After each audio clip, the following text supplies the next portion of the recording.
পাগল, ভিক্ষুকের বাচ্চারা এত বড় সাহস আমাকে পাগল বলছে। দেখাচ্ছি মজা।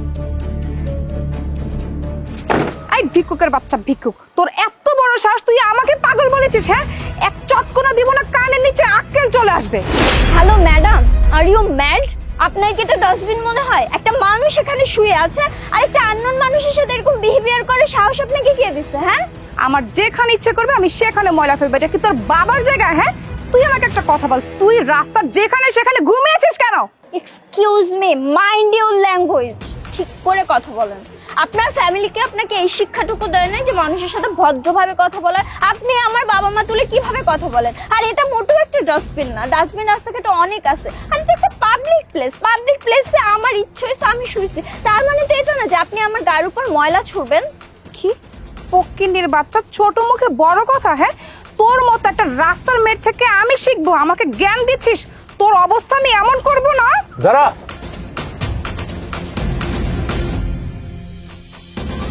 যারা কি হচ্ছে এসব? আচ্ছা, তুমি এখানে কেন শুয়ে আছো? আর তোমার বাসা কোথায়? দেখুন স্যার, এটা অনেক লং স্টোরি, আপনারা জান। আমার এখন এগুলো নিয়ে কথা বলতে ইচ্ছে করতেছে না। এই শোন, এত ন্যাকামি করিস না। ভাইয়া যেটা জিজ্ঞাসা করেছে সুন্দর করে পটপট করে বলে দে। আমাদের না এত সময় নেই যে তোর এই লম্বা হিস্টোরি শোনার মতো। যারা, তুমি ওর সাথে কেন এভাবে কথা বলছো? তোমাকে বলো, তুমি এখানে কেন শুয়ে আছো? তোমার কি হয়েছে? কি বলবো স্যার, সবই কপাল।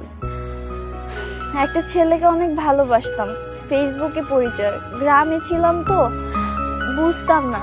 আর ছেলেটা আমাকে বলছিল যে ঢাকা চলে আসো তুমি, ঢাকা আসলে আমি তোমাকে বিয়ে করব।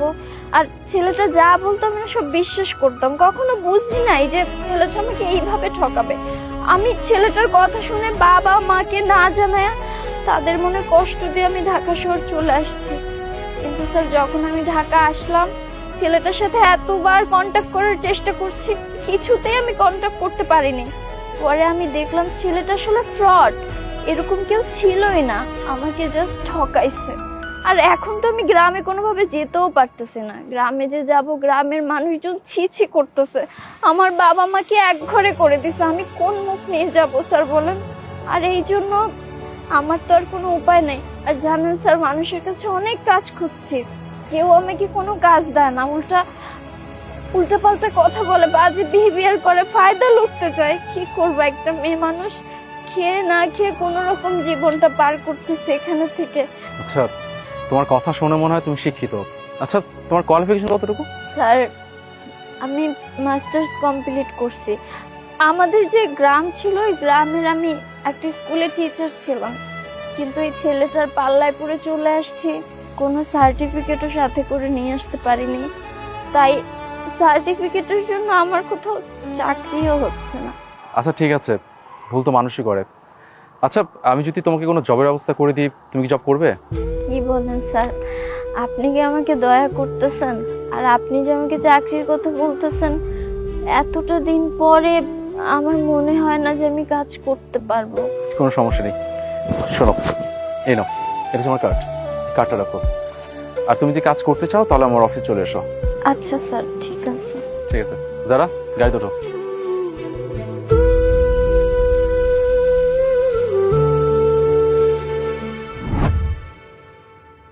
এই দাঁড়ান, কই যেতেছেন? ভাইজান, ওই যে বড় স্যার আছে না, আমারে ডাকছিল, দেখা করতে বলছে। বড় স্যারের সাথেই দেখা করতে, সেই যে স্যারের কার্ড। ও ভালো কথা, দুই তলায়, কিন্তু জামা কাপড়ের এই অবস্থা কে? ভালো কাপড় চোপড় পরে যেতে বললো না? দোতলায় যাও। কি সব ফকির মিসকিন স্যার ডাকে, মনে হয় ভিক্ষা দেবো।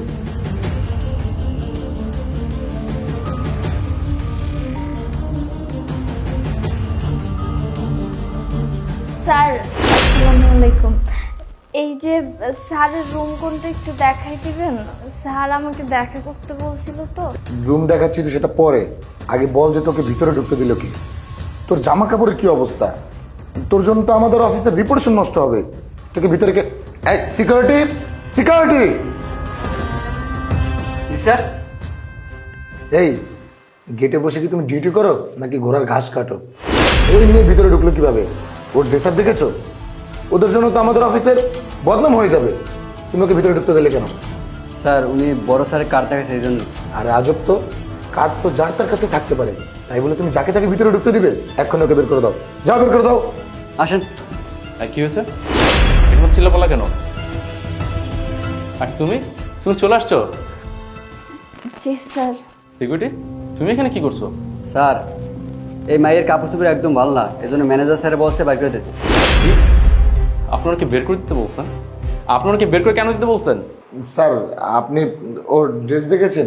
এই ধরনের মানুষের জন্য তো আমাদের অফিসের রেপুটেশন নষ্ট হবে। আমার অফিসের রেপুটেশন কি করলে থাকবে কি করলে থাকবে না সেটা কি আমার আপনার কাছ থেকে শিখতে হবে? উনি কি আমার কার্ড দেখেছে আপনাকে? জি স্যার, আপনার কার্ড দেখেছে, কিন্তু স্যার আপনার কার্ড তো যার তার কাছে থাকতে পারে, তাই বলে কি আমি যাকে তাকে অফিসে অ্যালাউ করবো? Just shut up. আমার পার্সোনাল কার্ড আমি যাকে তাকে দিয়ে বেড়াই না। উনি যেহেতু আমার কার্ড দেখেছে তার মানে ওনাকে আমি কার্ডটা দিচ্ছি। আপনার উচিত ছিল যখন উনি আমার কার্ডটা দেখেছে তখন সাথে সাথে আমার কেবিনে পাঠিয়ে দেওয়ার, কিন্তু সেটা না করে আপনি কি করছেন? ওনাকে অপমান করছেন, অপদস্থ করছেন। এই কাজটা আপনি একদম ঠিক করেন নাই। সরি স্যার, আসলে আমি বুঝতে পারিনি, আমার ভুল হয়ে গেছে। It's okay. আমি যেন নেক্সট টাইম না শুনি যে আমার কার্ড দেখানোর পরেও কাউকে এখানে দাঁড় করে রাখছেন। কথা যেন মনে থাকে। জট, আপনি বাইরে যান। জি স্যার। আর হ্যাঁ, আপনি কাজ করুন, আপনি ভিতরে আসুন।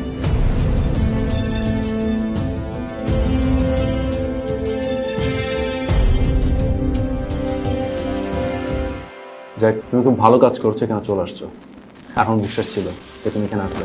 স্যার কি করবো বলেন, না এসে তো কোনো উপায় ছিল না। কিভাবে যে আমার জীবনটা চলতেছিল ওটা শুধু আমিই জানি। কত মানুষের কাছে চাকরি খুঁজছি, মানুষের কাছে কাজ করছি, স্যার কেউ আমাকে কোনো চাকরি দেয় না। কিন্তু মানুষজন ফয়দা লুটতে চাইছে।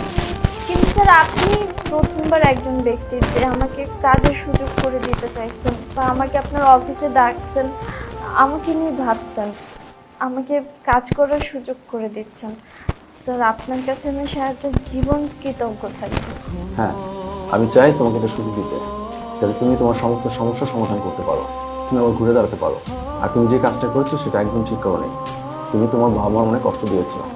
আসলে জানো, আমাদের প্রত্যেকটা বাপ মা আমাদেরকে নিয়ে অনেক আশা করে, তাদের একটা আশা ভরসা থাকে আমাদেরকে নিয়ে। কিন্তু তুমি একটা ছেলের কথায় ঢাকা চলে আসছো, তাদের মনে কষ্ট দিচ্ছো।